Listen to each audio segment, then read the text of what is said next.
Hi, I'm Carlin Borisenko. In early 2020, I was the knitting Democrat who accidentally went viral on the internet for going to a Trump rally and then left the party. I became the conservative darling, was on all the shows, traveled around the country, and then realized that conservatives were no better than Democrats. If there's one thing that I've learned, it's that both political tribes are two sides of the same coin. But it wasn't all bad. On my journey, I became obsessed with understanding the woke ideology and the culture war. I broke the story of the city of Seattle doing segregated training with its employees. How bad has this stuff become? The city of Seattle has now put out, I'm not kidding you, this is according to Dr. Carolyn Borisenko, who's an organizational psychologist. The city of Seattle asked its white employees to voluntarily spend a day off in a training about their internalized racial superiority. I broke the story that led to the first ever federal lawsuit against critical race theory in the schools. I broke the Coke Be Less White story, one of the biggest anti-woke stories of all time. It got over 30 million views. Coca-Cola's corporate headquarters even had to change their outgoing voicemail. Throughout the past few days, you may have seen inaccurate reporting on the content of our recently launched diversity, equity, and inclusion training program.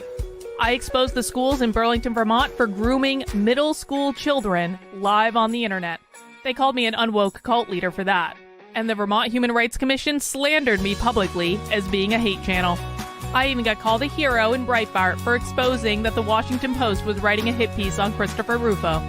I have broken story after story after story about what's going on in the public schools, from Cambridge, Massachusetts, to autistic sex education, to the Department of Education in Michigan, literally training teachers all over the state how to groom children.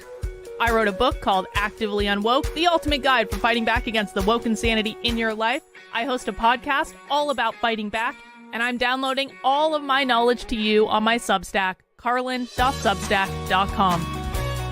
The world is a crazy place. We are literally surrounded by cults on all sides. On this show, we're going to do a deep dive into all aspects of the culture war, and I will show you the dark, dystopian underbellies on both sides. Here are the commitments I'll make to you. I will always tell you the truth. I will always bring you receipts. And if you stick with me, I promise you will see the world differently. Welcome to the cult. Please mount that like button for me and subscribe if you feel so inclined.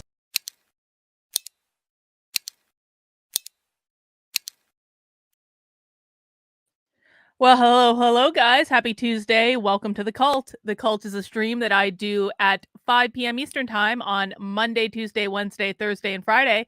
On Saturday, we go live at 6 p.m. Eastern Time for Socialism Saturday. And on Sundays, I usually rest and I don't do a stream at all. But who knows? Who knows? Sometimes we like to do some surprise streams here or there, sometimes late at night, which maybe we'll be doing tonight. Maybe we won't be. Hint, hint, nudge, nudge, nudge. But we will get to that later. So today on the show, guys, I have just a couple of stories that I want to cover. And, you know, the first thing that we're going to cover is, well, did you guys know that you don't even have to be a woman anymore to be a lesbian? It's true. It's true. So this came out from Johns Hopkins University, and this has made the rounds all over the internet. So I think that a lot of people who are plugged into what's going on in the world may have already seen this. But this apparently, and I guess Johns Hopkins has already taken this website down because they've already gotten so much backlash. I guess J.K. Rowling tweeted about this, and a whole bunch of other people too. Ben Shapiro tweeted about it, but J.K. Rowling was probably the big one if we're honest about it.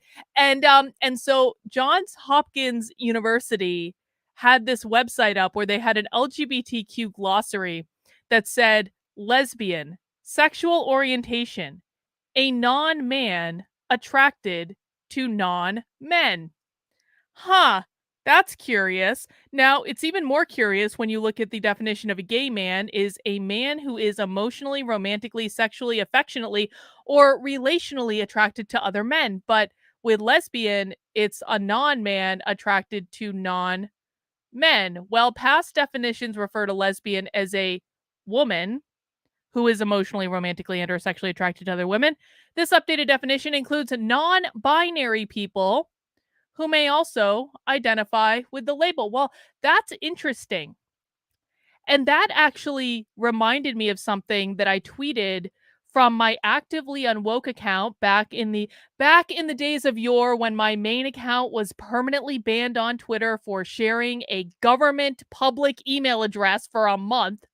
And I was relegated to my actively Unwoke account to tweet, by the way, guys, you should all be following my actively Unwoke account as well as my main account on Twitter, just in case I ever mysteriously get banned for no good reason again. You know, one of my community members, Low Country Brooklyn, got permanently banned today on Twitter for no reason. She's working on it, and the appeal is in progress. But this happens all the time. So please make sure you are following my actively Unwoke account if you are on Twitter, in addition to my main account, which is Dr. Carlin B. But this reminded me of something that I tweeted from the actively Unwoke account back in August 2022.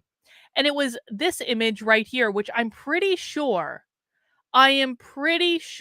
I got from the school district in Madison, Wisconsin. I'm really having to go back into the archives on this one, but I'm pretty sure this was related to the GSAs in Madison, Wisconsin. And it was this image, an intro to non binary lesbians.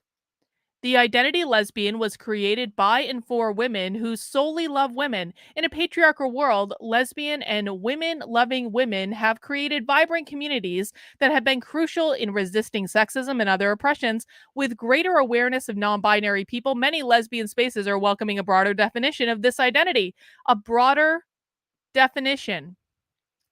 A broader definition indeed.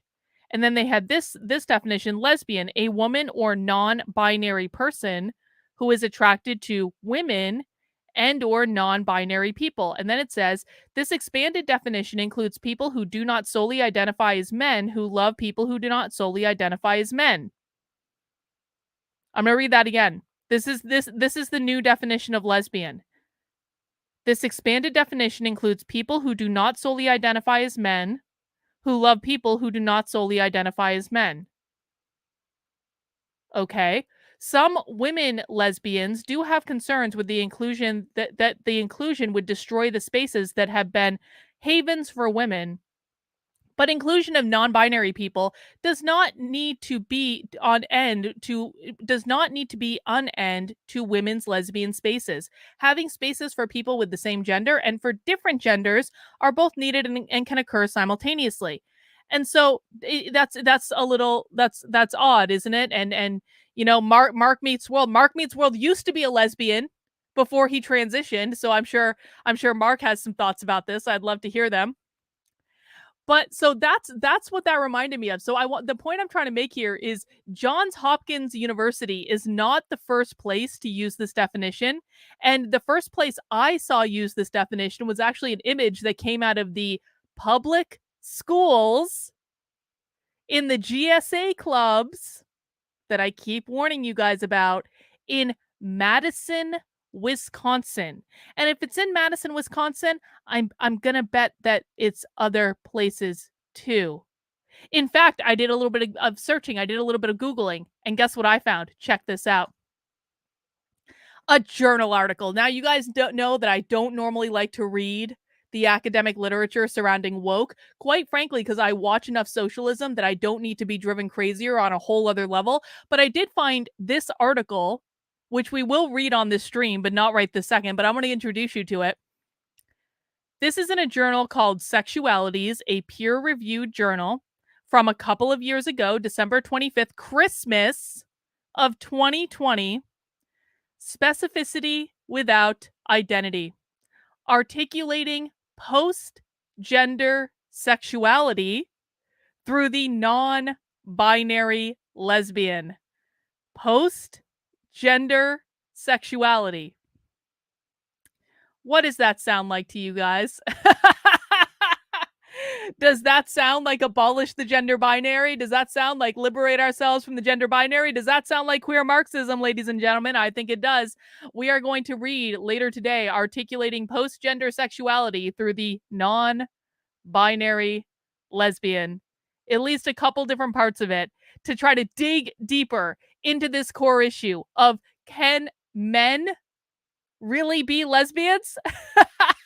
I mean, they're saying non-men, but here's kind of my thought process around this. Like, if you have a biological male that decides he's non-binary dating another biological male that also decides that he is non-binary because that is his innate sense of self, and they're dating each other, and there is not a vagina to be had in this entire scenario, not a biological one, nor one constructed via surgery.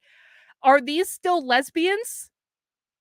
I mean, it's like a whole new level of mental gymnastics, isn't it? It's like all they have to do to be considered lesbians is to say they're non-binary, even if they've been well, Mark Meets World says no, they're gay men. Mark, that is just way, way, way too logical. Everyone is a lesbian now, Mark.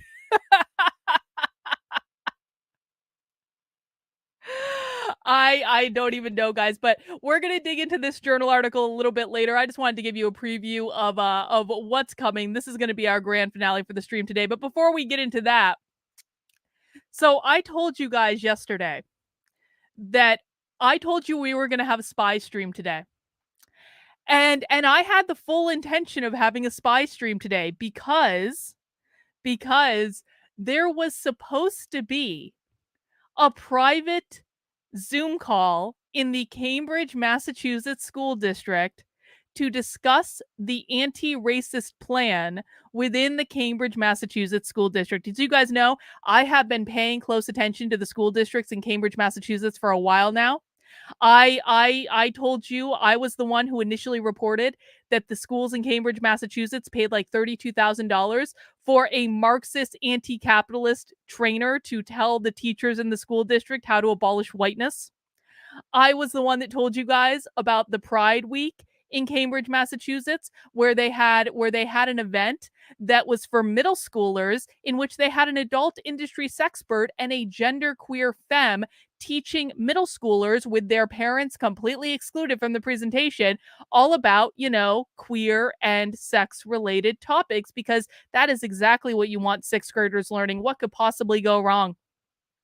I also recently reported that the Cambridge, Massachusetts school district is absolutely training their teachers to teach anti-racist math in elementary school. You can find every single one of these articles over on my Substack, carlin.substack.com. And last night, or excuse me, tonight, I was supposed to stream the anti-racist meeting that I had the secret Zoom link for because a parent in Cambridge, Massachusetts sent it to me. I was supposed to stream their secret meeting tonight. It was my plan going into it. I was all ready to go. We haven't done a spy stream in a while. And then they canceled the Zoom. Last night, I got an email from one of the parents. They've canceled the Zoom. And I was like, what the what? Was that because of me? Now, you guys know it would not actually be out of the realm of possibility that if I sign up for something and they kind of suss out that an interloper is among them, they will cancel the webinar. They've actually canceled. We have been mid spy stream before when they discovered that I was streaming their webinar and they canceled it midstream. I have the whole thing on video. You can actually find a link to it in this article. Is that what happened? I thought it was, but it's not. And I'm going to tell you what happened in a second, but I'm going to take the super chat from Kino first. This is killing my sobriety, Doc. The mental gymnastics is a perfect 10. Oh, isn't it? Isn't it delicious? Isn't it amazing? Murphy's Pool says, does that make me a vegetarian? Wow, you actually made me say the word vegetarian. I mean, you get to identify however you would like to identify, Murphy's Pool. So, what happened with the Cambridge, Massachusetts school district and why did they cancel their secret Zoom meeting yesterday? Well, we're going to get into it, guys, and it's pretty great. I got to tell you, essentially, the too long didn't read is that there is now a public struggle session happening in Cambridge, Massachusetts. In fact, it doesn't even appear as though it was the school district that canceled the webinar. It was the Cambridge Families of Color Coalition that they were hosting the webinar with. Guys, this is the type of thing that you will only hear about on my Substack because I'm the only one that has this little juicy piece of gossip. Okay, this is not breaking news that's going to impact everyone in the world. This is just like this is comeuppance. This is the woke left eating itself in the best possible way. And you know what? Stuff like this doesn't happen all the time. We have to take advantage of it when we can. So please make sure you are subscribed to my Substack, which is Carlyn, Karlyn .substack.com. When you are subscribed to my Substack, and I don't know why I just changed the format just then. What the heck is going on? Oh no. That's not how I wanted it to show up. There we go. Now it's back. When you are subscribed to my Substack, you will be able to catch up on all of the most important news and headlines in the anti-woke space, specially curated for you that leaves out all of the bullshit, all of the nonsense. I'm only going to cover things that I actually think are important. I am not going to cover outrage porn. I'm not going to cover clickbait. I'm not going to cover scams or anything like that or clout chasing or any of that bullshit. I will tell you what I think you need to know to really understand and break down the woke ideology. I will share with you stories and information and news that no other place on the internet is covering. I will give you perspectives that other people aren't offering. We do lots of different stuff on the Substack, and this is where you can find exclusively the information about the Cambridge, Massachusetts School District being in an open public struggle session with the Cambridge Families of Color Coalition, which is just fun, juicy gossip. You also have the Unabomber's take on leftist psychology, which we covered yesterday. I went into the Unabomber manifesto and I pulled out the very best parts where he is discussing leftist psychology. And man, so people were shocked on the stream yesterday on some of the things that he said in 1995 or even before that, because he was working on that manifesto for a really long time. And so it actually is really interesting to look back on it. There's all sorts of news available on the Substack to include information about the new laws in California and the recommendations in Massachusetts to make it illegal to not trans your child if your child demands the cross-sex hormones that they feel entitled to because they've been indoctrinated by the schools.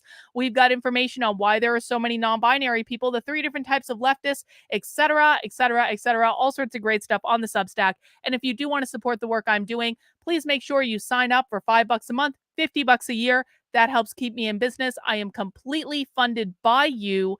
There are premium articles on the Substack that are only available to my subscribers. And I'm actually also working on reading the entire Unabomber manifesto for my Inner Circle podcast, which is my supporter only podcast, only available on the Substack. And you can get a private podcast link on the Substack once you're a member, so you can put it in any major podcasting platform you want to listen in. That it's just for members only. But this is only going to be available for my paying supporters because I really appreciate you guys. Thank you for helping me to do the work I'm doing. Kino says, "What's next, vagina balls? My good South Park was right." Well, I don't know, man. I don't know. I'm not going to make a comment on that particular thing. All right. So I want to go back before we go and read that crazy article about apparently non-binary lesbians. We'll break that one down in a little bit. I want to share this story with you guys because this is just like, maybe am I just the only one who gets off on seeing the woke left eat itself? Times like this don't come around all that often, guys. We got to be paying attention to them and enjoy them when we can. So let's dig into this here article. So because I have covered the Cambridge, Massachusetts School District so extensively, I have parents that will on occasion send me information about what is going on in the school district. And so last week, I got this information from a parent regarding an event the school district was doing to support building an anti-racist school district and how to create accountability and leadership. This event was being hosted by the Cambridge Families of Color Coalition. And apparently, and this is going to become important, the event was only meant for caregivers of color because, of course, per usual, the woke left is in full support of segregation. And you can see this is the email invite for the event here. And this was their image that they sent out. The Cambridge Families of Color Coalition is hosting a virtual town hall with the superintendent. The town hall will cover various topics: student expectations and equitable supports, building supportive and anti-racist school communities, accountability and leadership, transparent data collection and sharing, and an anti-racist district plan. And it says here, we invite caregivers of color with children attending Cambridge Public Schools to join us. Okay, and anyone could register for the event. So, and then here it said, all are welcome to attend and participate, the CPS team. So, me being me, I, of course, signed up for the webinar because why wouldn't I? I had planned to stream the presentation to my community members as a fun Thursday evening activity. Because aren't these supposed to be the types of things that people watch in their time off just for fun? Maybe we're just weird. I don't know. But my plans were foiled when we received a word that the event had been canceled. And that came out yesterday after I had already announced that we were doing Spy Stream today. Sadly, now, normally in situations like this, I assume the cancellation is my fault. They scrubbed the email list and found the crazy woman from the internet had registered and they really didn't want her seeing this one, so they came up with a reason to cancel it. And you laugh, but stuff like this has happened before. In fact, last time this happened, they literally canceled in the middle of the webinar. Some of you will remember when I was spy streaming this webinar from the Transgender Training Institute for gender inclusive K through 5 classrooms. I actually have video of them discovering I was streaming the webinar and canceling it. And these fuckers gave me a YouTube copyright strike that has only recently expired on my channel. So I can't even post the video of this on YouTube, but I do have the video on Odyssey, of course. And if you want to see the video of the entire presentation and also the specific clip where they found out that I was streaming, you can find it in this article on the Substack. The links are over on my Odyssey account because YouTube gave me a goddamn copyright strike. Assholes. What can you do, I suppose? But that is how desperate sometimes these people are to prevent this information from being seen by the general public. Yeah, they did the same thing when they found out we were streaming the autistic sex ed stream. They really tried, but we had backup plans and, they tried to kick us out and they failed admirably.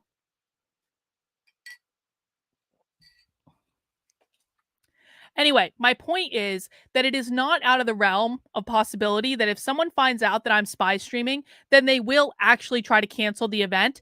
But that's not what happened here. Later, my guilt was remedied when I discovered I had received this email from the Cambridge Families of Color Coalition. And so what happened is basically, so the Cambridge Families of Color Coalition were the ones that were actually hosting the webinar, but they were in partnership with the school district. So I think what happened is when I registered for the webinar, my email address, one of my super secret email addresses that I use only for registering for events and stuff like that, they got a hold of my specific email address. And that was why I received this follow-up notification directly from the Cambridge Families of Color Coalition, because what's happening is essentially the Cambridge Families of Color Coalition is in a fight with the Cambridge Public School District. And so what they're doing is they're trying to weaponize the audience that registered for this webinar to pressure the Cambridge School District into doing what they want. Well, I didn't win. And so I disputed everything. You guys always like, what in the holy hell makes you think that I didn't dispute the strike? I didn't win. I mean, it is what it is. YouTube gonna YouTube. Like,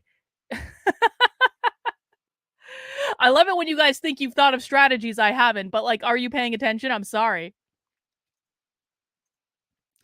Anyway, so I got this email from the Cambridge Families of Color Coalition, and it said, "Dear community and registrants of the CFCC Town Hall with Families of Color and Superintendent Greer, scheduled for Tuesday, June 13th.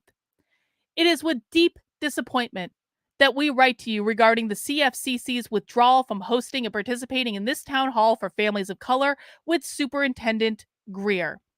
Okay. Pause. What I would like to cover, guys, in the chat is this topic. I don't want to talk about whether or not I should have gotten a strike. Kino, it would have made no difference if we had used yours, because they still would have said that I was streaming copyrighted content. Guys, sometimes these things are just unavoidable. This is par for the course, to be honest, and this is why I need as many people as possible supporting my Substack, because Substack doesn't do this stuff. And there is a very real possibility that if I keep showing you things that these people don't want me to show you, that at some point this here YouTube channel is absolutely going to get shut down. So if you want to support what I'm doing, the very best thing you can do instead of talking about the YouTube strike system is to go support the Substack, honestly.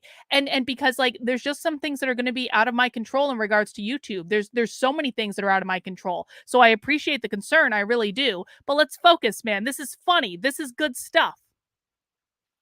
So the Cambridge Families of Color Coalition sent out this email saying, we're not doing this webinar with the Cambridge Public School District. And then at the end, they said, we welcome any questions or reflections and ask that you support our community in holding CPSD leadership accountable for hosting a town hall that centers families of color. So check this out. This is some bullshit that the Cambridge Families of Color Coalition is pulling right here. Now, I'm not on the school district side by any means. I say let them kill each other. I don't really care. But like, really think about this. The Cambridge Families of Color is weaponizing the email list of parents that they got from that webinar to try to pressure the Cambridge School District into bending the knee. And that's not all that this said, because they also sent out a whole email with grievances. This is from the Cambridge Families of Color Coalition. Let's read. Well, Kimberly says, hey, beautiful Carlin. Thank you, Kimberly, and amazing people of the chat. Sorry I'm late. I'm sick of YouTube failing to send me a notification. Guys, you want to know what you can do if you are sick of YouTube failing to send you a notification?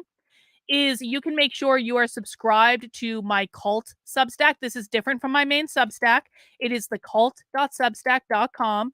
And prior to me going live each day, I will send out an email update saying, here is what I'm streaming. Here are the links to the platforms that I'm streaming on. So it will go right to your inbox. So we are bypassing the YouTube notification system. Also, just keep in mind that I am live at 5 p.m. every single day of the business week. On Saturdays we go live at 6 p.m. so it's a little bit different, but I am live at 5 p.m. at exactly the same time. So make sure you like put it in your calendar, do whatever you need to do. But remember, I can't control YouTube. It is what it is. All right, let's go back to this. So let's read this letter from the Cambridge Families of Color Coalition. Dear Superintendent Greer, and keep in mind, the Cambridge, Massachusetts School District is uber woke. Like, this is not a school district that really should be having this type of problem. But I think it's because it's so woke that is why they're having this problem.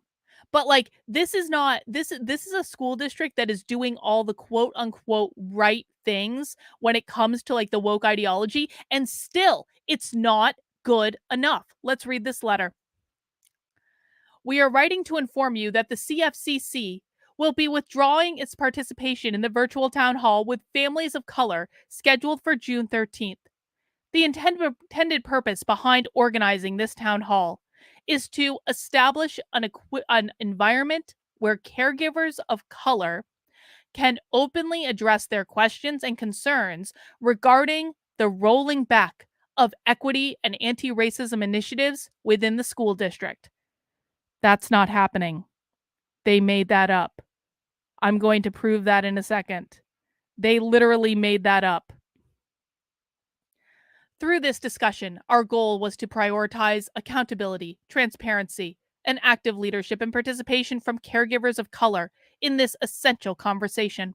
However, based on various actions in the district, we no longer feel like authentic partners at this time.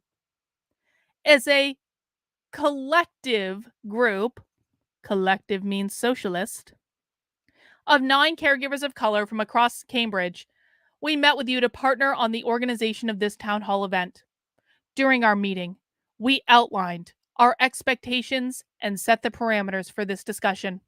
We proactively shared critical themes regarding the issues that caregivers of color within the CPSD have raised and continue to raise as significant concerns for their students' educational experience. Furthermore, we stress the importance of caregivers leading the conversation and being afforded a dedicated opportunity and space to address you with their specific questions, separate from the broader audience of caregivers across the district. To ensure clarity and coordination, we emailed you on 2 separate occasions, confirming crucial details and provided the event's promotional materials, including the flyer and carefully crafted language for advertisement. Regrettably, the language sent by CPSD to parents on June 9th diverged significantly from our agreed upon purpose for this type of town hall. Our primary goal is to center and uplift voices, concerns, and needs of families of color. Contrarily, the message sent to all CPSD families through the Parents Square on Friday, June 9th read, "All families are welcome to attend the town hall," which contradicts the mutually established intention of creating a purposeful space for caregivers of color. So, what they're pissed off about is that the Cambridge Families of Color Coalition wanted a segregated webinar, and they demanded that it only be families of color who could attend this webinar. And they were pissed off that the Cambridge School District said that all families were welcome. And that was the final straw that broke the camel's back in their trusted partnership. You cannot make this stuff up. It gets better, though. This event was not in good faith.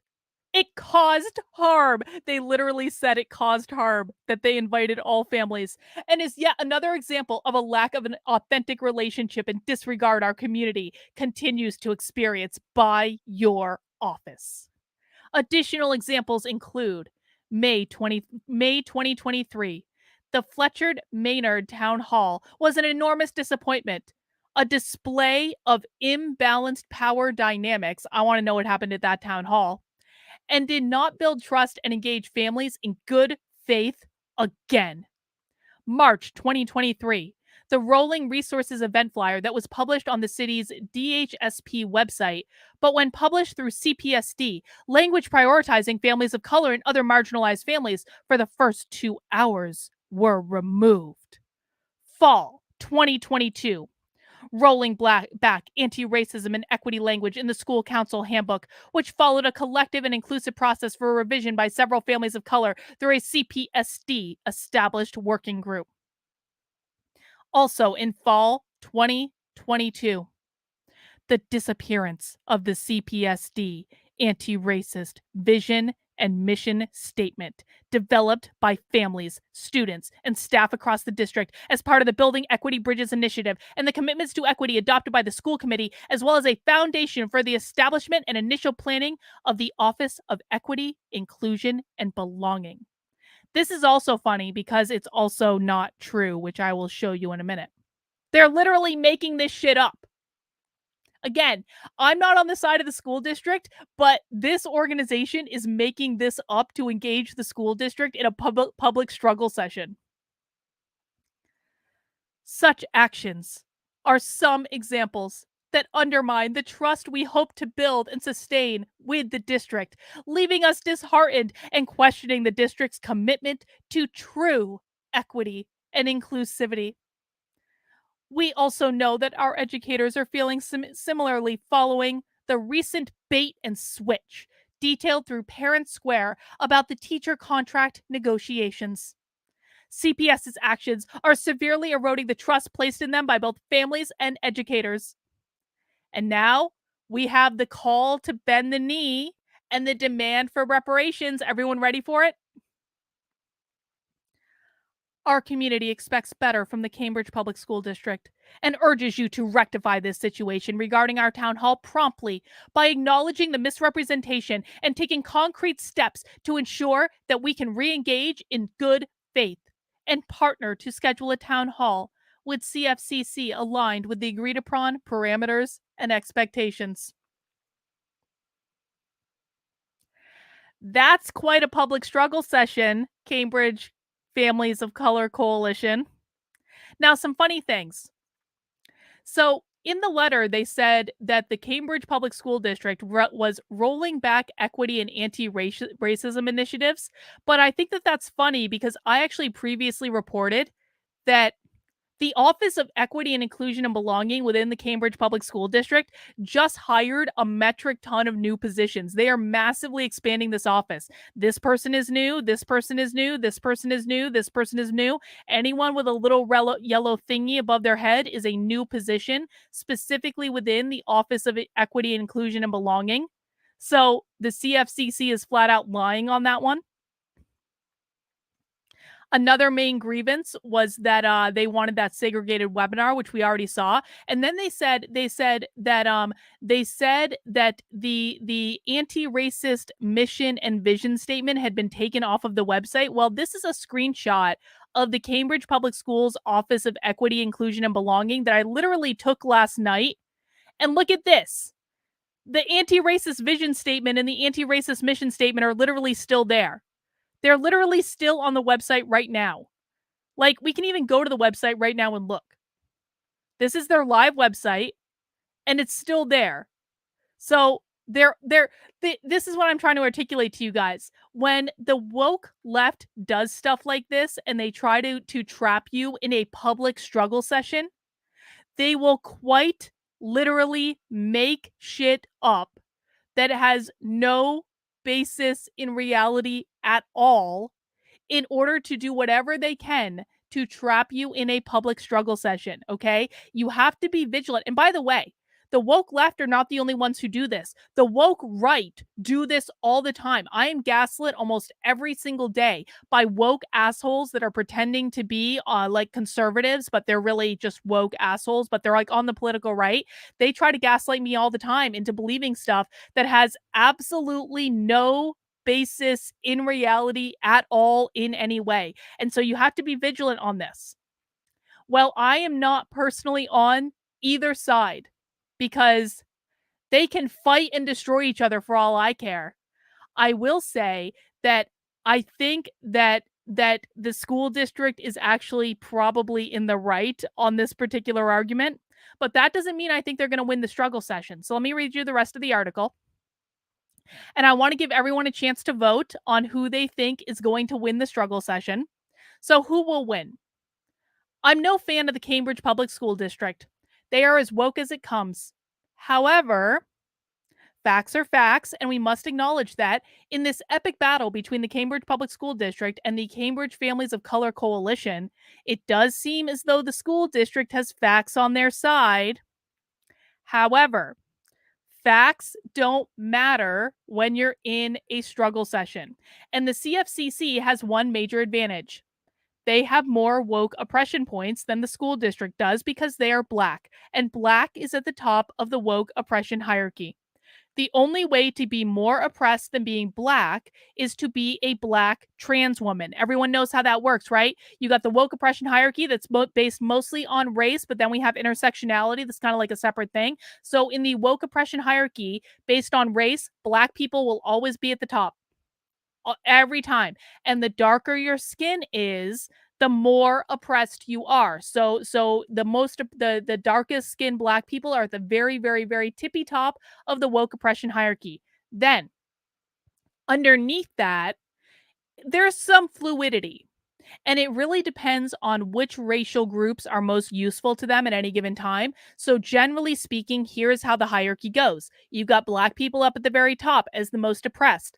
Underneath Black people, generally, you're going to have Indigenous people, Native Americans. And then, generally, under those, you're going to have Latinx people, Latinos, but they don't like being called Latinx, but the woke call them Latinx anyway. Generally speaking, under that, you're going to have Asians. Generally speaking, under that, you're going to have Jews.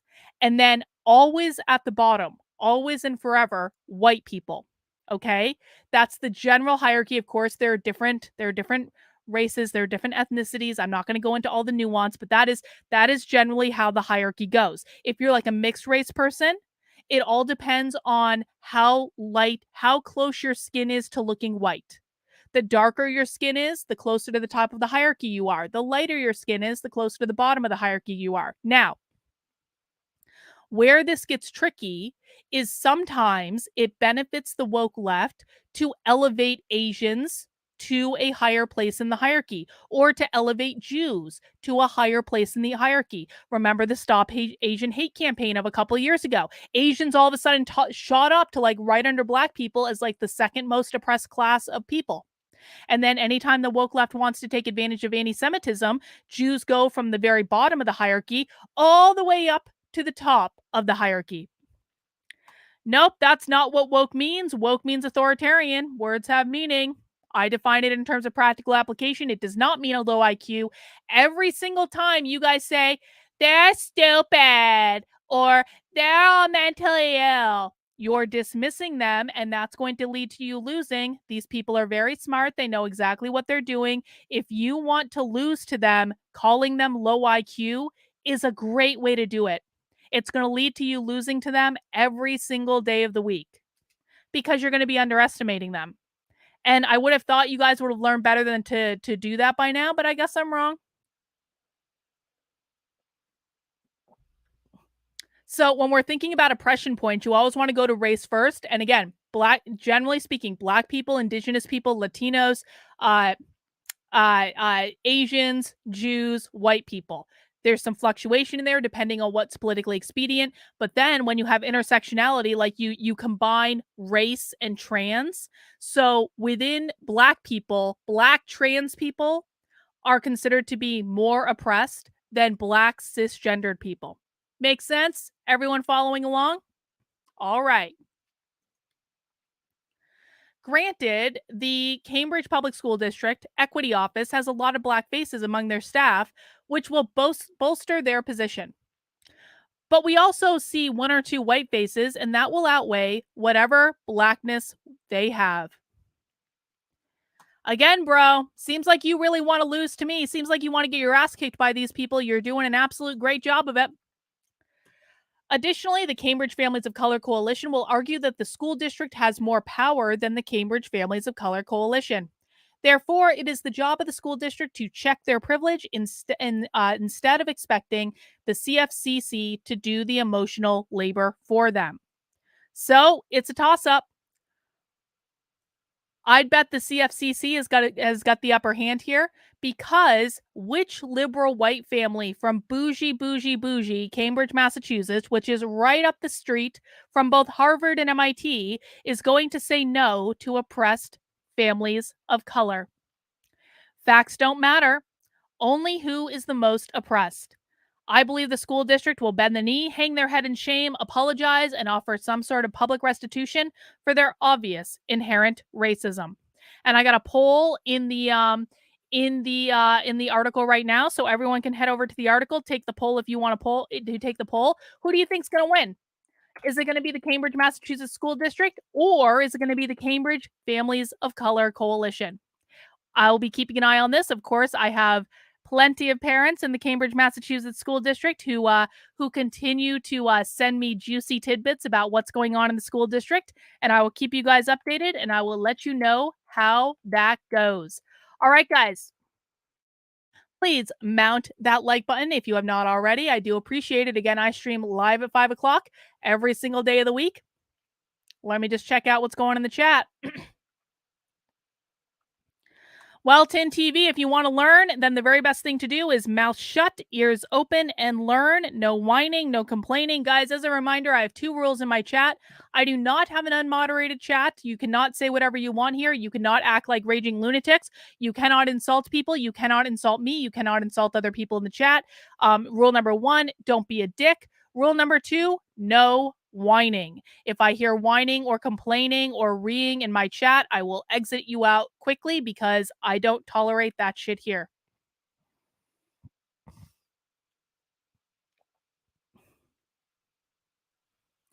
Nope, you don't remember correctly. I never followed these ideas. There are all sorts of stories about me out there. I never followed these ideas. My friends followed these ideas, and that's when I questioned it. It's important to be accurate with that. But welcome, stick around. I've been doing this for a while. All right, guys, let's jump into the other piece of this. So I opened the stream today.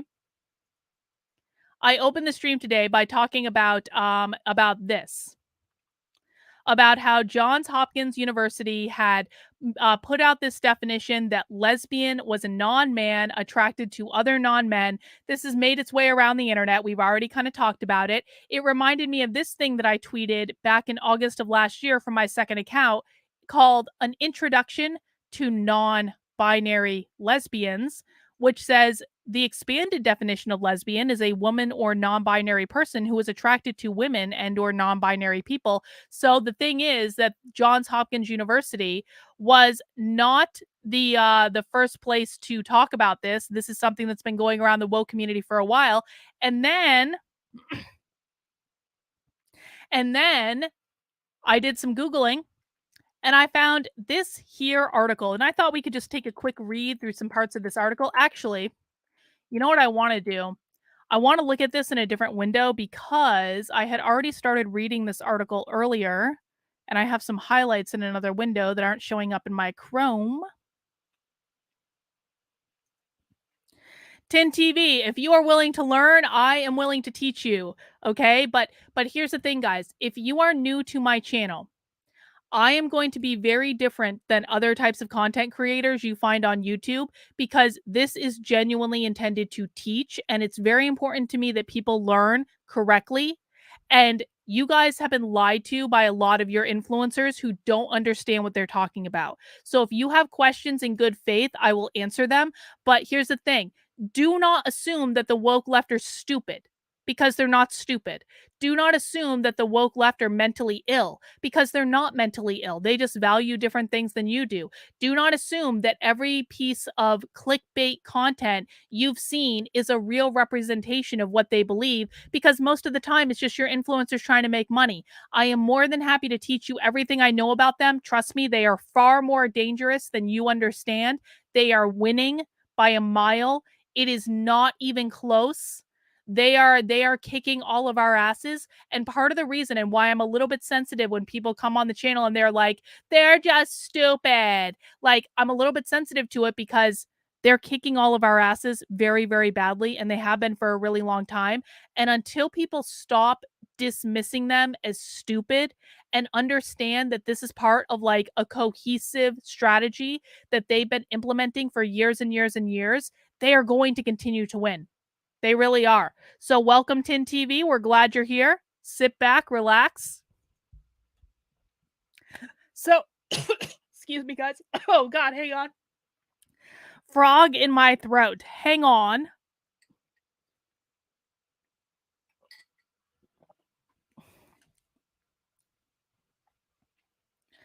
It is completely unhelpful, Shauna, to say some of them are mentally ill because mental illness exists in all parts of the population. And I'm going to tell you what happens every time you say, well, some of them are mentally ill. Then people will go, they're all mentally ill. And then you have a conversation about mental illness, and that has nothing to do with what we're doing. So things like this are just not helpful. By and large, the vast majority of the woke left are not mentally ill. They are not. They have a completely different value set. Just because someone has different values than you does not mean they are mentally ill. It means they have different values than you. And because they have different values than you, they are going to show up differently in the world than how you would show up. And so dismissing it as mentally ill is the worst possible thing that anyone can do. Dismissing them as stupid is the worst possible thing that anyone can do. Because then it just says, oh, this isn't a real problem. So I beg you guys to stop doing this. Truly. because every single time you do this or you make classifications like this or you say it is and I don't think you Shauna are lazy. You're great. I think you're really insightful. But like I do think that this, and I have to agree with Autumn here, it is a lazy dismissal.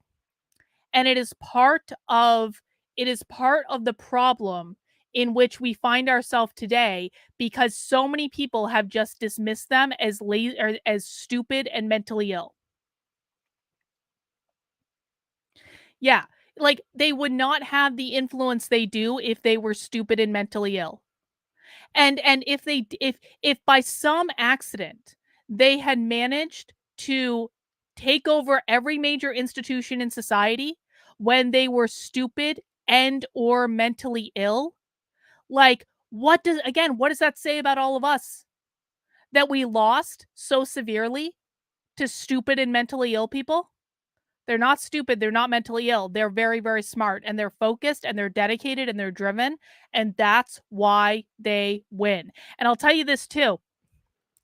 Until people on the right start approaching this problem with the same seriousness, with the same sense of purpose and conviction, with the same focus, with the same motivation that the left has, we're all going to continue to lose. Because that's why the left wins. They work harder. They are more focused. They are smarter. They are more strategic. They check every single box.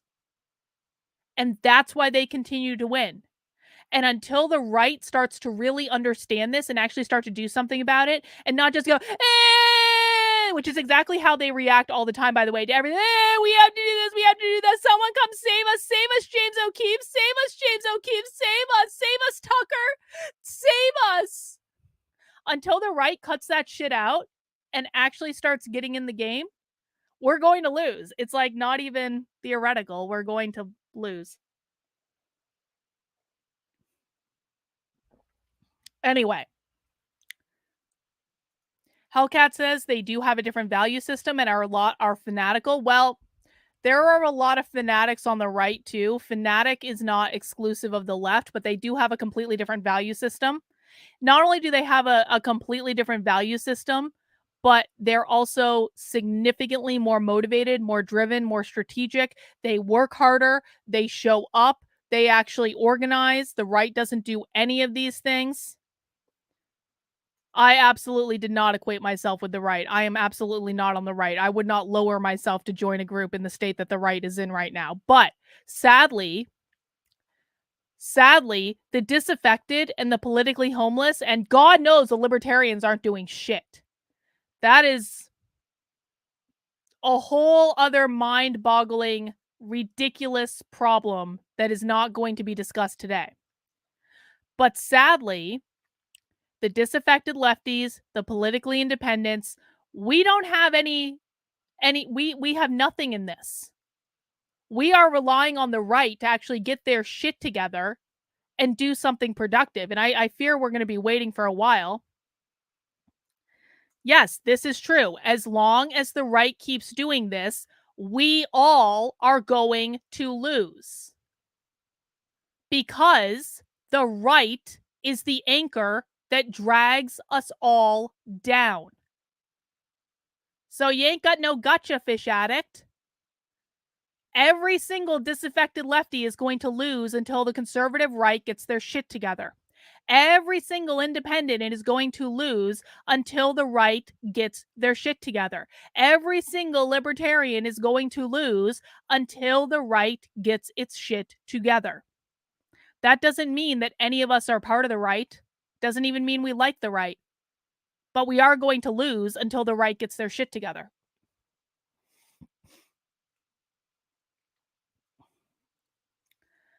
The right is actually not as the left is scattered. The left has all sorts of different groups. The left has a lot of infighting just like the right does. The problem is that the right doesn't work. The difference between the right and the left is not that the right is more scattered than the left is.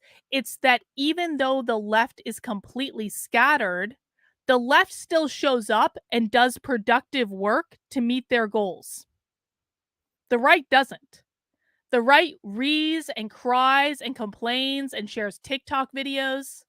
And by the way, no one loves libs of TikTok more than the left does. I hope people understand this. You like the right thinks that the left hates libs of TikTok. No, no, no, no, no. The left loves libs of TikTok because libs of TikTok is a constant goddamn distraction from the right showing up and doing what's required to win. Because they truly have like libs of TikTok has basically trained like the conservative right to believe that all we need to do is share TikTok videos and we're going to win. Really? Really? Hmm. No, the left wins because they show up and they do the work, even though they're just as scattered as the right. They have just as much infighting as the right.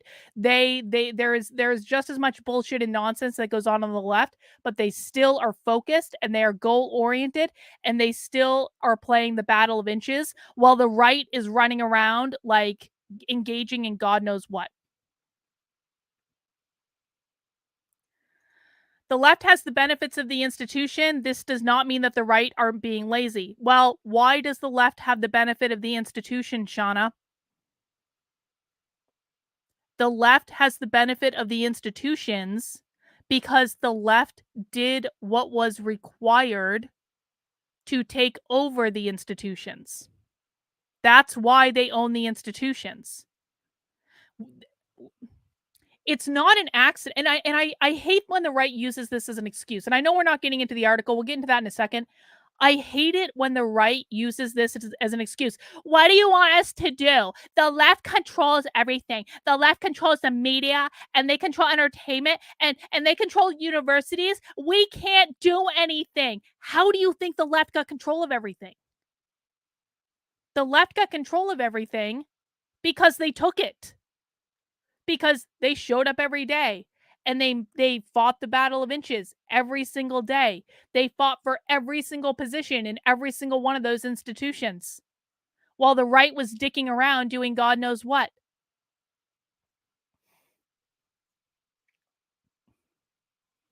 It's infuriating. And then the right says, there's nothing we can do. They own everything. We are victims of the world. Well, they own everything because you did nothing and you allowed them to take it.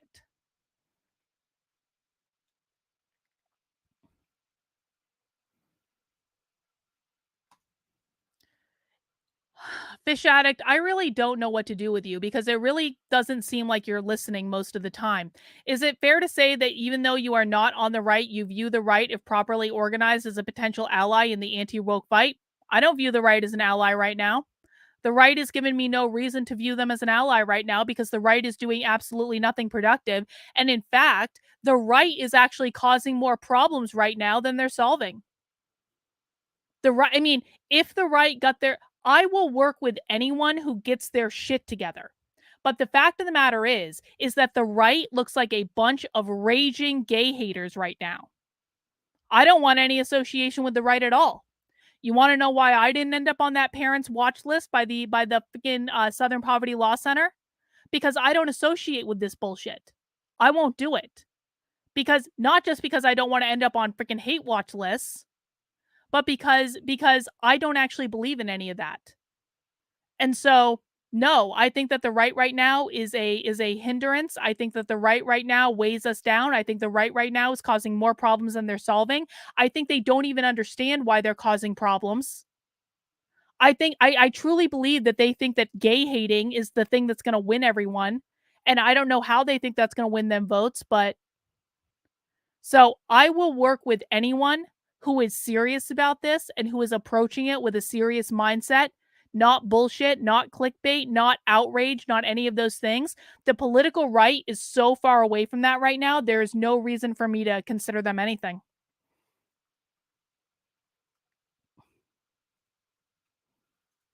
Let me see.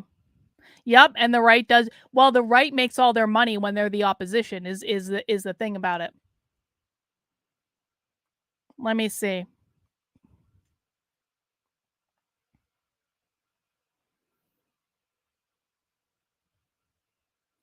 Exactly. On this, we agree. The right is more interested in attacking the gays and the single mothers on their own side than they are in getting their shit together. Yep.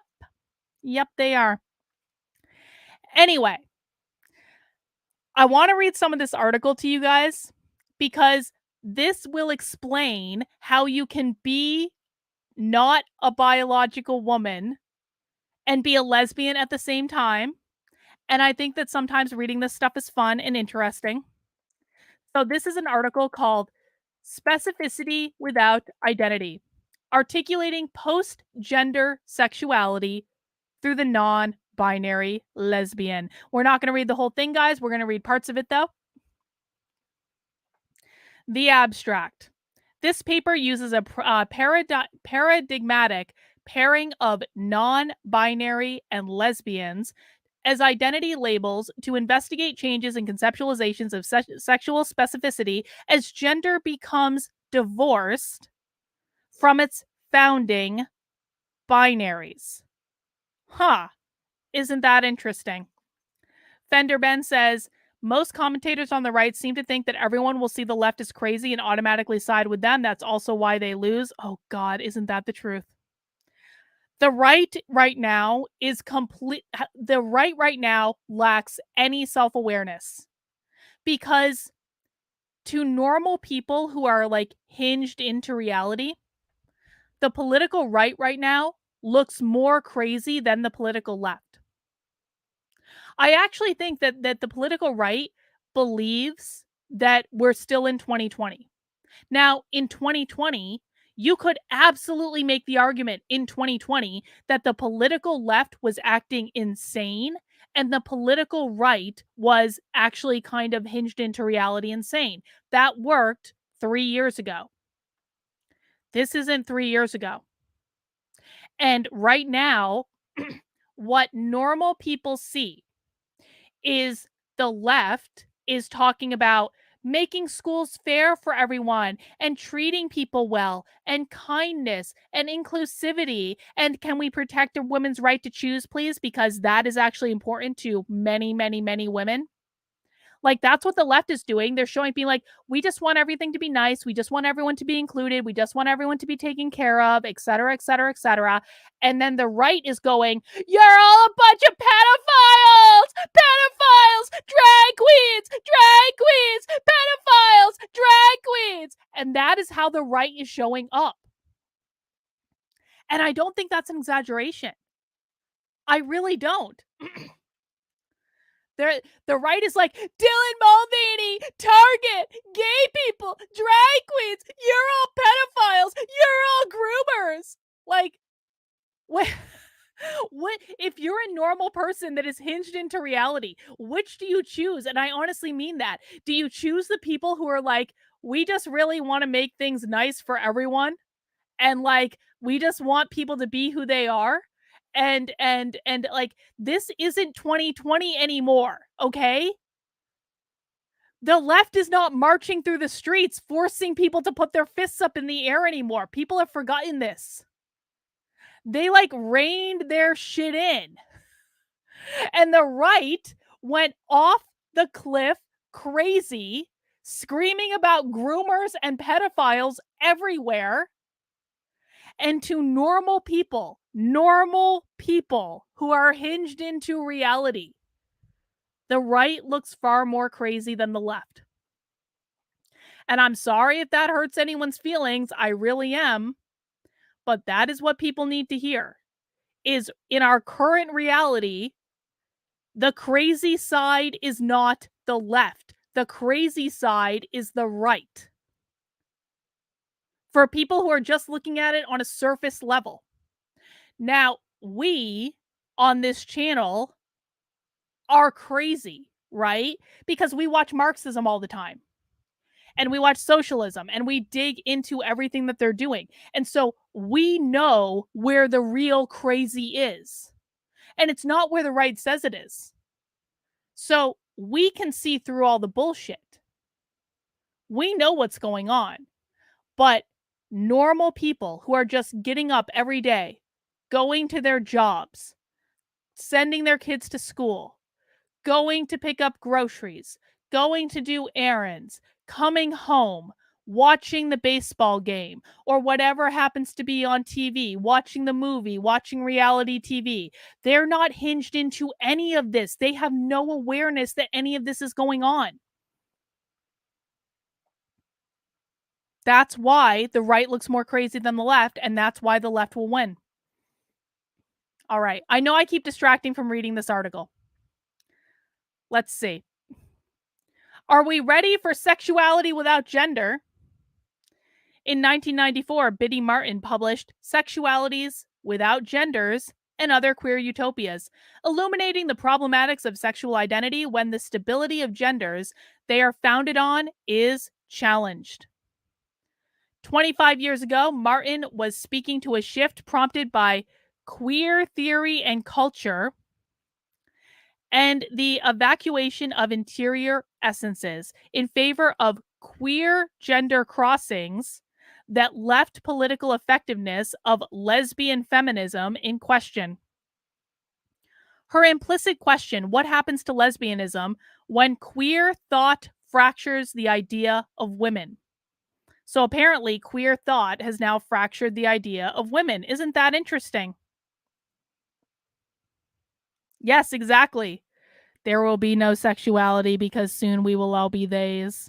We will all be non binary.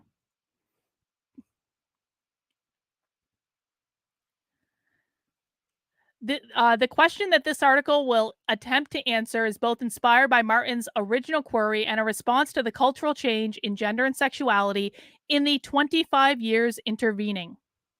How will the available ways of naming and claiming sexual specificity change when removed from the binary model of gender on which they were found?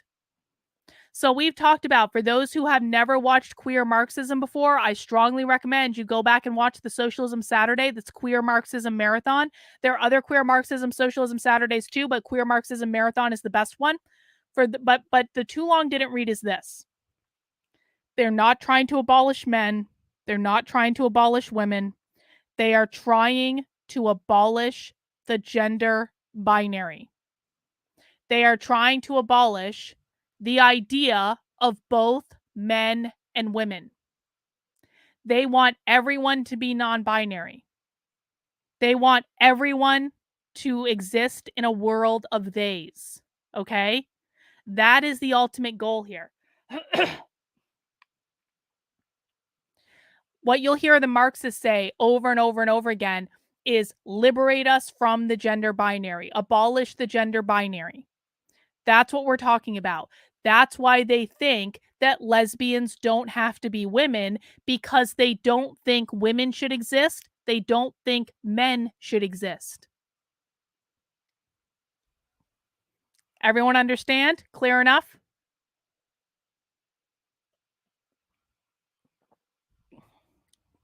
Let's see. In order to explore this question, yes, Shauna, yes, exactly.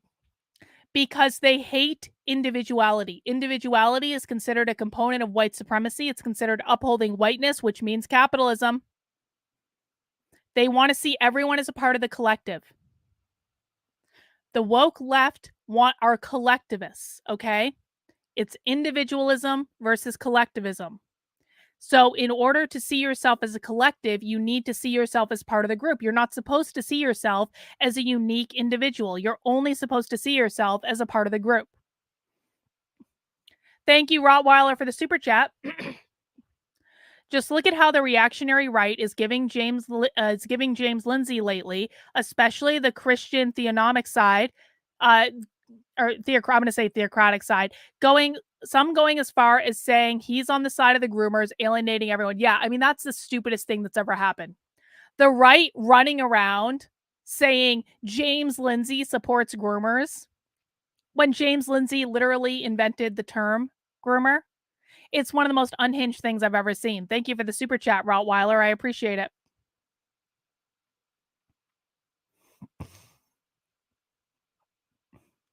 They do also hate the biological family too, but that's the next step. So guys, I want to encourage you, And it's okay to do it here. I'm not suggesting in the chat like you can't do this. I'm saying like when you're talking about these issues with other people, focus down what you're talking about. What do I mean by that?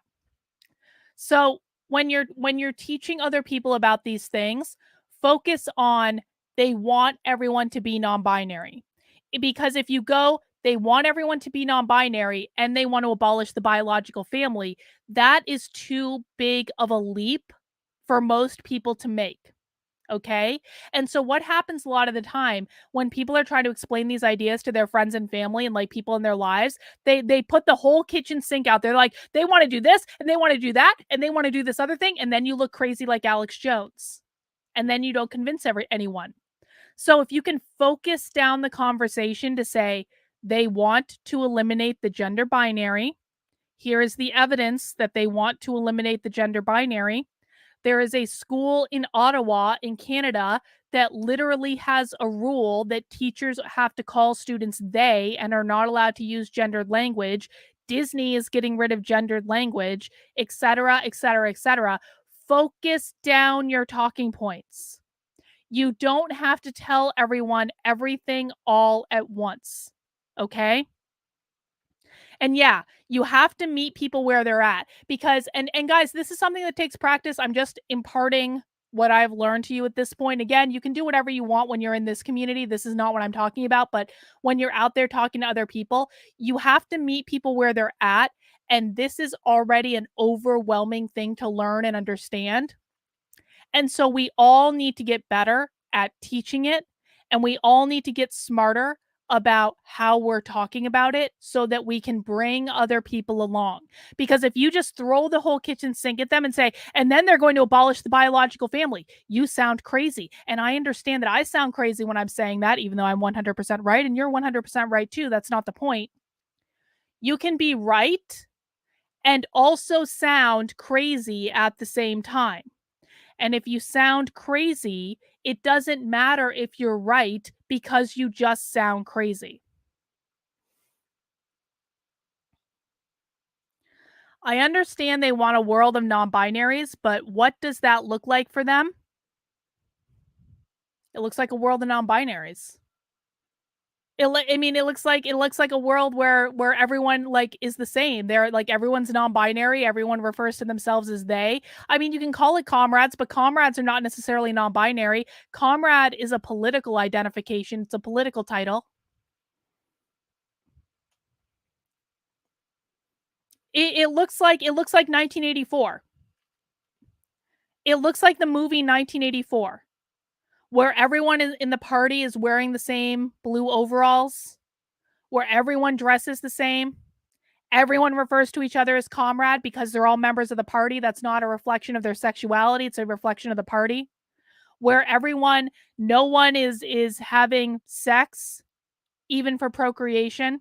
They're getting rid of all sex because they want to do that too. That's a separate thing though. So if you want an image of it, 1984.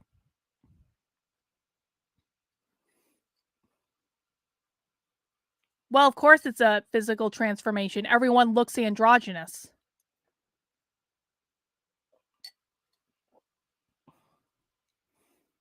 Everyone dressing in the same clothes and having the same haircut is a physical transformation. Anyway, let's return to the article. I argue that contrary to the belief that lesbian is threatened by movement away from binary gender, lesbian specifically stands to be liberated and strengthened when removed from binary systems. So lesbian will be stronger when it's no longer just women. It's all good. I've been derailing it all evening, so it's okay. So listen, let me read this again. Lesbian specifically stands to be liberated, Marxist word, and strengthened when removed from binary systems.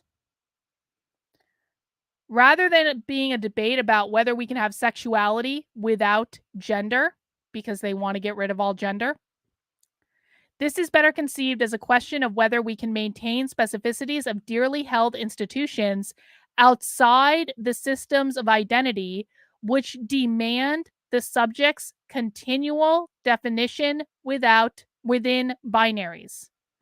Yes, liberate us from the gender binary, liberate us from capitalism.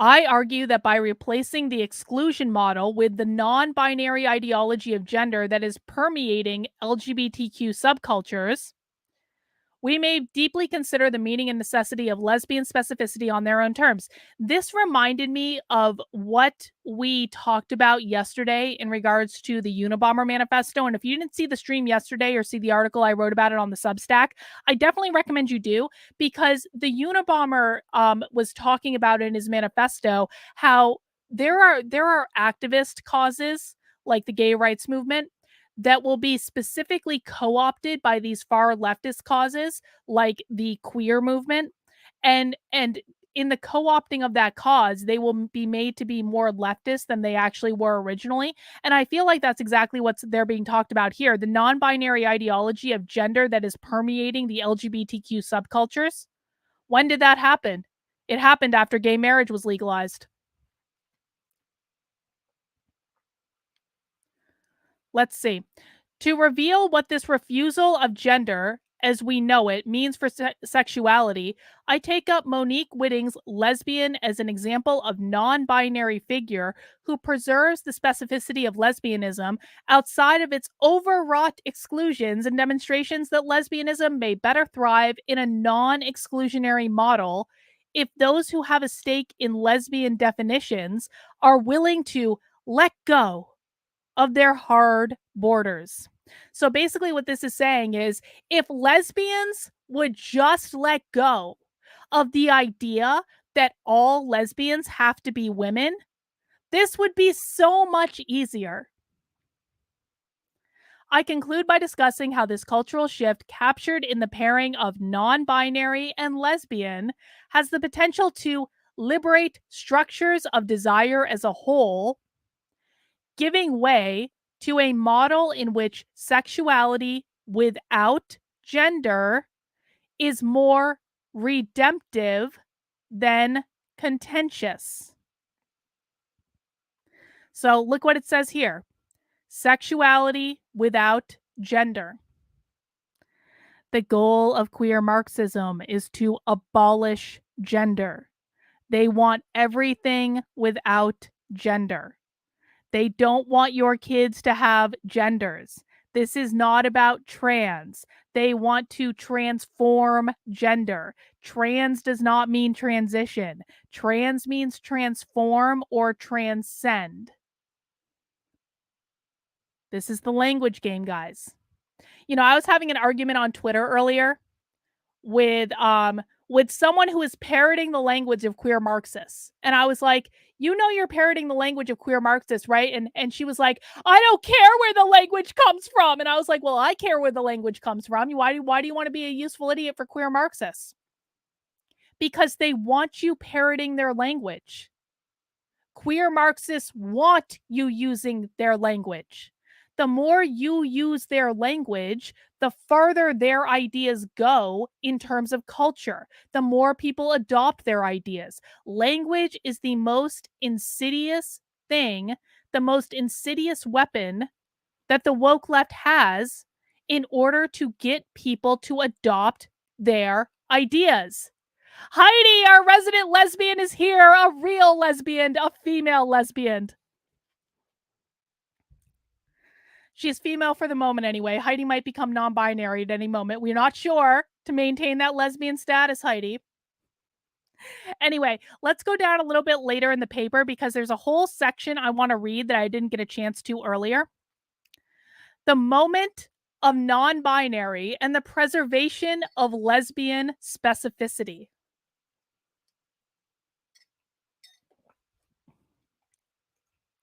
Non-binary as an ideology.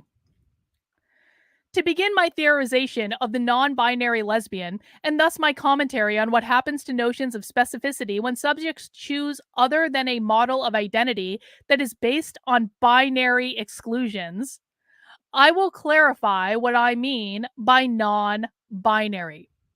I do not consider non binary as having been shaped as an identity in the same way that lesbian has been shaped as one, as it does not share the same basis of exclusion described above all other identities. What does this person mean by basis of exclusion? Does anyone have any ideas? What it means is if you are saying that only women can be lesbians, then you are excluding all other people who are not women from being lesbians. If you are saying only men can be gay, then you are excluding all other people who are not men from being gay. Got it? They're trying to position the gender binary as being an exclusionary binary because inclusion versus exclusion, right? Inclusion is one of the woke left's favorite words. We just want everyone to be included. We want everyone to feel good. Therefore, models of exclusion are bad. Inclusion, good. Exclusion, bad. And so, if you're saying that only women can be lesbians, that is a basis of exclusion, and therefore it's bad. James Jones, thank you for the super chat.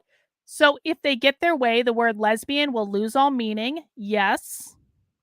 They must think that the word is still useful for a while. They only, what I suspect is that they think the word is useful as a transition. Eventually, they'll try to get rid of the word. It's kind of like, again, going back to 1984. It's just like in 1984 when they had the Newspeak dictionary, and the Newspeak dictionary kept getting smaller and smaller and smaller and smaller and smaller as they eliminated more and more words, as those words kind of like deprecated their meaning. So when they can get rid of the word lesbian, they will. Because again, they think everyone should be non binary.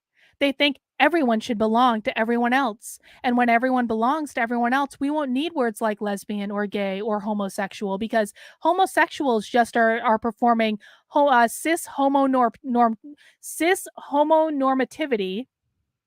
And that's wrong and that's exclusionary and that's bad.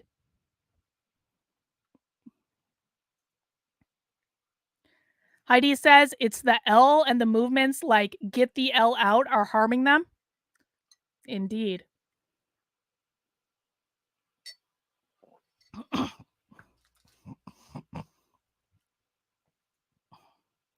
This is not going to be a good argument. When it comes down to it, it's a war on human nature. I mean, you're not necessarily wrong, except that this is not going to be a good argument to make to other people because they aren't going to understand it. Let's see. Super chat from Wattweiler. Simone de Beauvoir, who was also a Marxist. I actually have this. I have The Second Sex in my basement. It's funny. My husband was just cleaning out the basement the other day and like getting rid of some stuff. And he came across this box of my books, and The Second Sex was actually on the very top of it because I had to read it in college.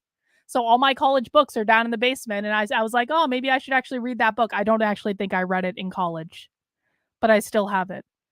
But I didn't actually read it. Opened the door to the abolition of the binary with her book, The Second Sex, worth giving it a look. You know, isn't it funny that I didn't actually read the feminist book in college when I was assigned to read it, but I might end up reading it now just for funsies. Should have read it in college, I guess. The concept of non-binary's recent popularity as a gender label has not yet been satisfactorily assessed in scholarship, blah, blah, blah, blah, blah. Don't care about any of this. Let's see. I argue that non-binary is more a framing ideology than it is an identity. Well, I might actually agree with that. It has no prescriptive content, no prescriptive behaviors or aesthetics. It has been applied across cultural and racial lines and in tandem with countless other labels.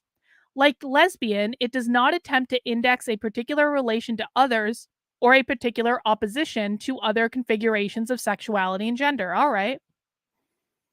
Let's see. Non-binary does not contain queer's prerogative to move towards the shattering of self. Isn't that interesting?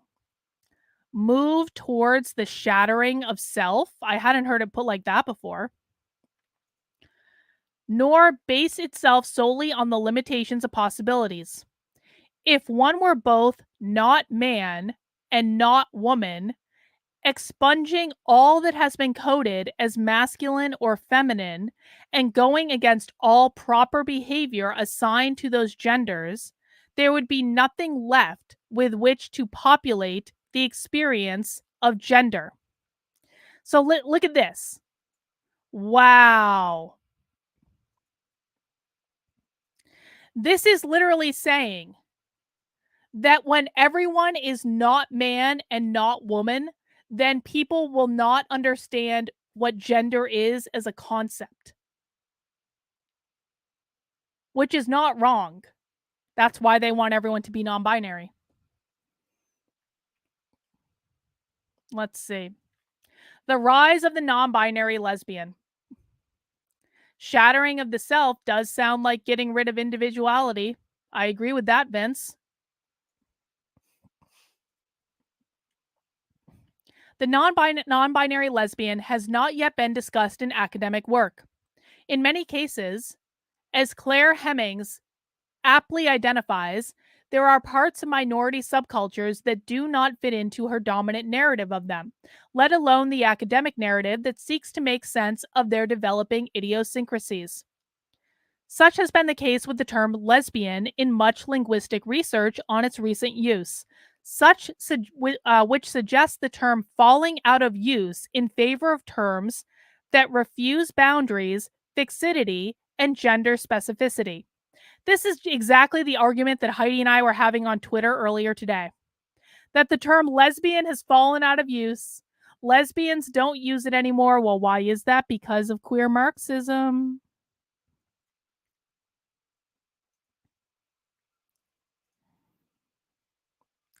The theory that grapples with this data explains the trend in terms of its dichotomous binary narratives of identity politics. Lesbian feminist Bonnie, for instance, reads this shift as part of an attack on identities that do not center men, while Jack, from a queer theory perspective, suggests that younger people find labels increasingly oppressive and unable to capture their uniqueness in a post-gender neoliberal world. Wow.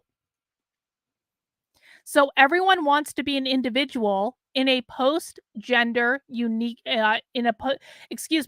Everyone wants to be an individual in a post-gender neoliberal world, but everyone will be the same in the post-gender neoliberal world, but they're doing it to be an individual. Everyone got that? Is that clear? Does everyone understand? Okay. Heidi says, words have meaning. I don't need to constantly make up new words for simple shit like woman and lesbian. I would have thought it was very simple.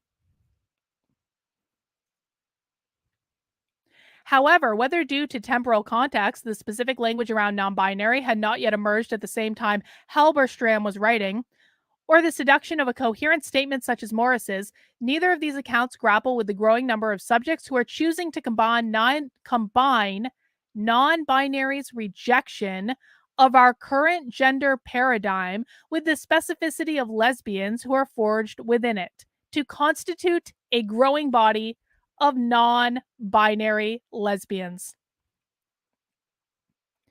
Recent data on terminology use hints at the conjunction of lesbian and non-binary. In Oakley's 2016 study of terminology use in online Tumblr bios, holy shit. They're citing Tumblr bios in an academic journal. Tumblr bios. Jesus Christ. I need more water. Hang on. I'm not getting anything fun. I'm getting a bubbly. Fucking Tumblr bios. This is the height of academic achievement right here, guys. My God. Everything starts on Tumblr.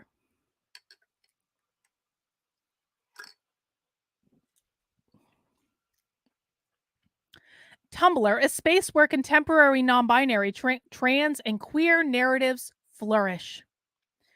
I need to go on Tumblr. I need to go on Tumblr and check out what's going on there now. Does Tumblr still exist now? I mean, this was a couple years ago. Is Tumblr still a thing? Tumblr. Oh, I guess it is. All right. Guess I know what I'm doing later just for fun. The most frequently used gender identity terms were trans, gender fluid, genderqueer, and most frequently used alongside the sexuality terms queer and bisexual, closely followed by lesbian. This suggested co-occurrence is confirmed in a large-scale analysis by White et al. Of what sexuality and gender labels are being used in conjunction. Well, their general finding was that traditional gender labels, female, male, occurred mostly with traditional sexuality labels, straight, lesbian, bisexual, and open ones, different, other, gender fluid, occurred alongside the other, occurred alongside the like, other, pansexual, queer. Their data also show the co-occurrence of different gender with lesbian and gender fluid, with lesbian as a significant portion of their top 30 co-pairings. Well, that just must mean everything. Guys, Tumblr apparently is the end-all be-all of how we're going to label lesbians from here on forward.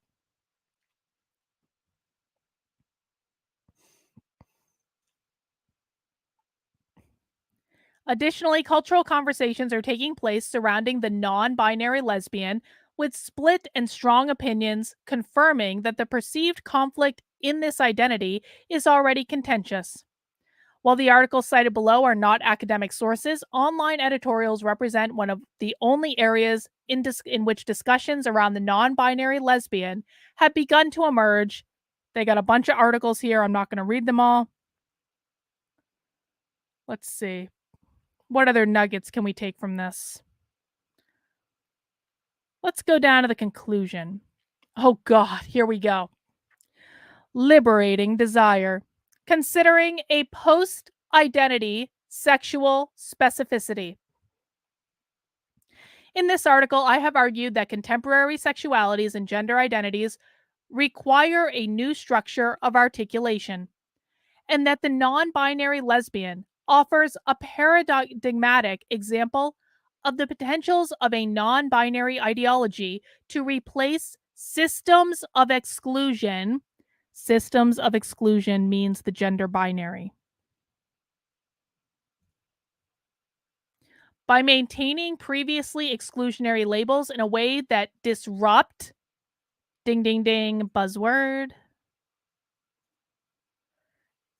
their founding binaries, but allow their specificities to thrive and deepen.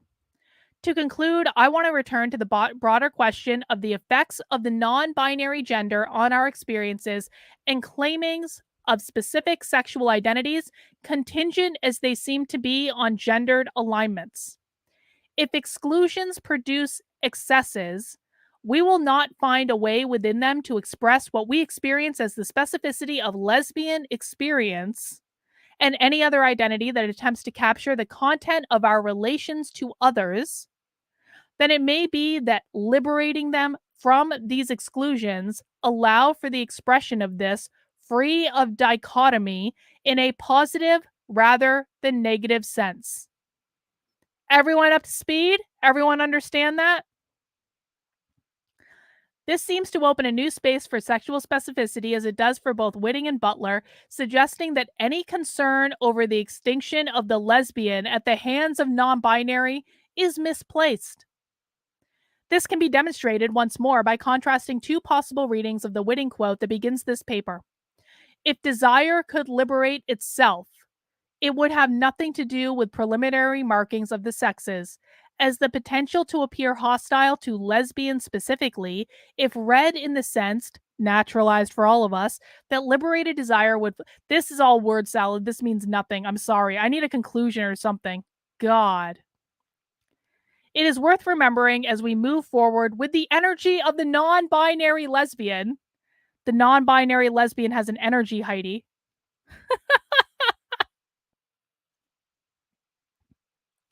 I'm gonna make a t-shirt.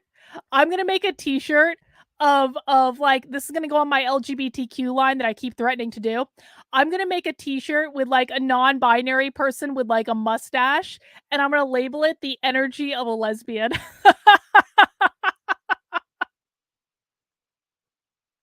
Hashtag queer Marxism. Hashtag pride. Rainbow.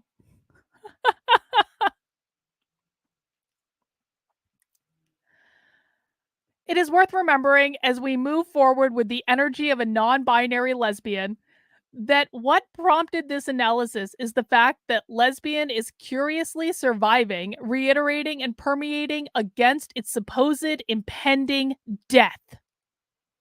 This phenomenon is evidence that the term lesbian is still being afforded the respect, notability, and effort that it takes to preserve a concept through opening it back up. And of course, as important as this specificity is, it is perhaps even more exciting to think that the non binary lesbian is not the conclusion of any massive teleological shift.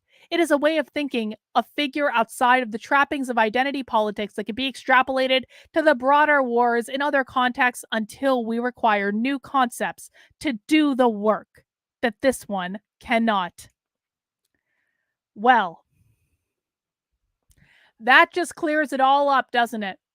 That is why, guys, that is why lesbians can be men too, because we are no longer adhering to the gender binary, because it is we are all embracing the energy of the non-binary lesbian.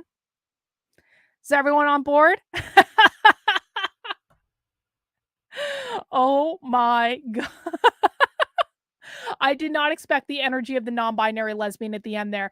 All right, guys, that is all I have for the stream today. Now, of course, it is Tuesday, and that means this is not my last stream of the day. This is but my first stream of the day, and I will be going live with Joshua in about 3 hours for nothing remotely controversial. In the meantime, I'm going to go spend some time on Tumblr because, like, I have nothing else to do. I want to see if anything's still going on there. I know they got rid of the porn and everything, but I don't know. Maybe there's still some kooky, crazy shit going on in the bowels of Tumblr that might be interesting. I guess we'll see. Apparently, Tumblr can inform like serious academic peer-reviewed papers.